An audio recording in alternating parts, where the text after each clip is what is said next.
These panels. Man, look at these things. They are in definite need of a refresh. And that's what today's episode is all about. Now, I'm not talking about some kind of high-level restoration that's going to win awards at Oshkosh, but I'm talking about a refresh that's going to make me happier to fly this thing, that'll be nice kind of for the everyday use. Something that would even impress Ricardo Montalban. I request nothing beyond the thickly cushioned luxury of seats available even in soft Corinthian leather.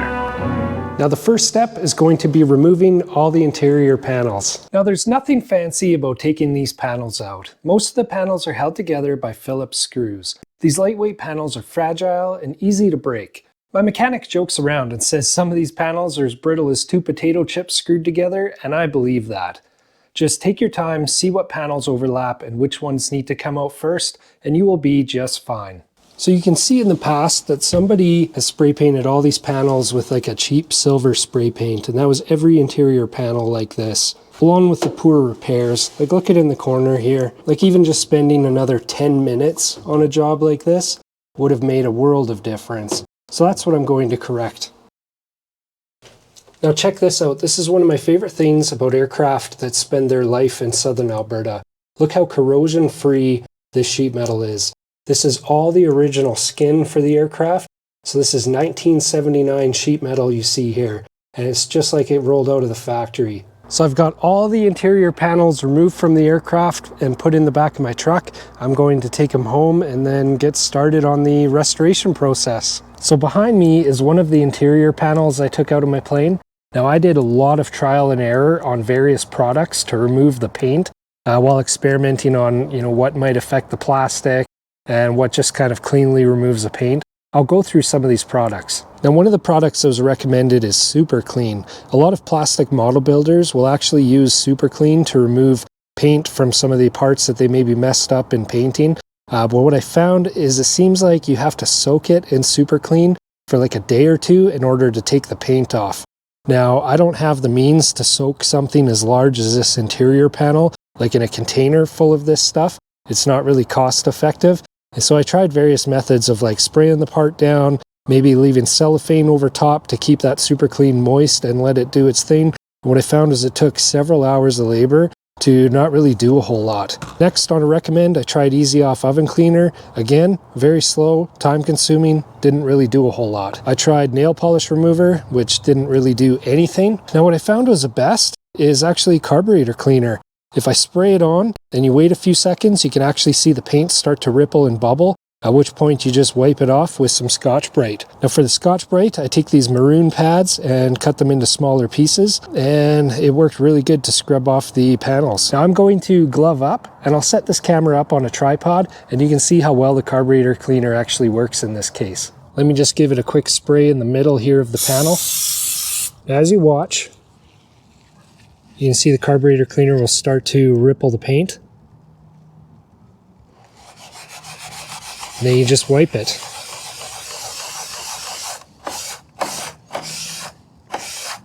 And you can see how well that removes it. So now we're just going to go through and do the rest of this panel.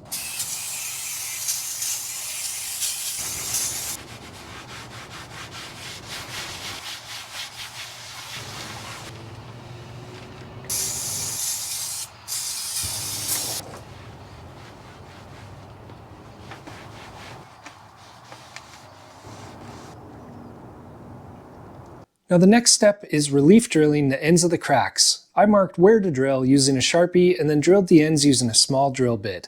If you don't make relief drills, you may find the cracks will propagate through the rest of the panel. And now that the panel is ready for the next step, I will be gearing up to make my repairs on the back side of the panels using fiberglass. I cut the repair pieces based on the size of the repair area. In my application, I found using 3 layers was ideal for the wet layup. Now please wear protective equipment. I'm talking about gloves and eye protection. I was told that fiberglass resin can soak into the tissue of your eyeballs and then harden, and that to me does not sound like much of a good time. I mixed the resin according to the suggested ratio of hardener and mixed long enough that I ensured a complete mix.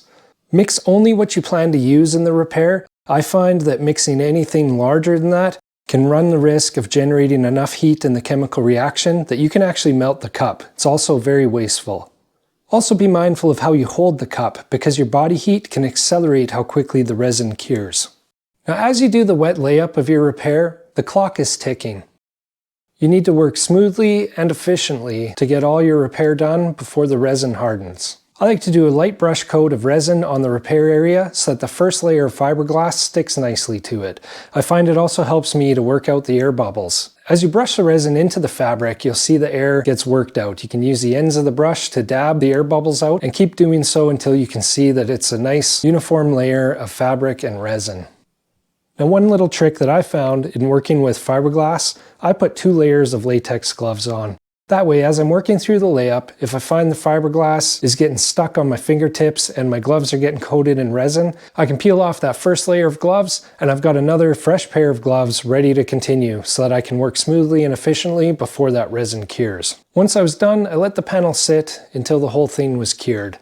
Now, I've chosen a woven fabric as opposed to chop strand because I find it's easy to work with. Another thing I like with the woven fabric is it retains a nice level of flexibility that, in my opinion, mimics the flexibility of the panel. Now, once the repair areas have cured on the back side of the panel, I mixed a 2-part epoxy used for flexible bumper repairs and filled the cracks and relief drill holes on the front side. I got this epoxy from an auto body supply shop, and once it hardened, I sanded the area level afterwards. Next, I applied a product made by SEM that is made to promote the adhesion of your textured coat and your top coat to the original plastic panel. Next, I used a textured flexible coating made by SEM and blended my repaired areas to the rest of the panels. This textured coating hardens in a way that it mimics the textured coating that was original on most interior panels. I found it easy to use and the finished product was well worth it. The final step was applying the colored top coat, also made by SEM. Comes in an aerosol format, and the particular color I chose was Storm Gray. Make sure you apply it using several light coats, and the finished product will be well worth the effort. Well, today is panel day. All of these panels are ready to go back into the aircraft. Now, if I were to tell you how many hours this actually took, it would blow your mind. But I couldn't imagine paying somebody to do all this work. You know, you got 2 different types of people out there in aviation, those who can get their hands dirty and those who swipe the visa wrench. And I'm glad I am one of those people that will get my hands dirty because it saved a lot of money and the end result is pretty awesome. So let's get these panels into the plane and see what the end result is. So before I put this panel back in the plane, here's the finished work.